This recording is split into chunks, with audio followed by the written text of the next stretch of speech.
Yo, good morning mga kapoche. Another great day. Isang mapagpalang araw sa ating lahat no?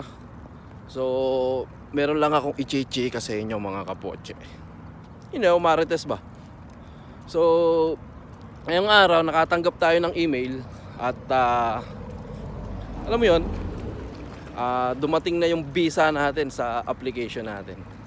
So, bago ko sabihin kung anong bansa yung pupuntahan natin is ikukwento ko muna. Ito yung kwento niyan. Dalawa kasi yung in-applyan natin, isang New Zealand at isang Canada. So sabi natin, kung ano yung mas maunang magproseso or kung ano yung maunang dumating na visa is dun tayo.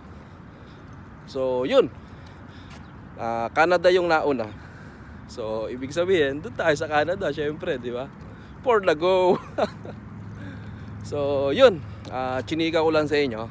At nga pala, ang ano ngayon, April 1. So April 1 ngayon, di ba?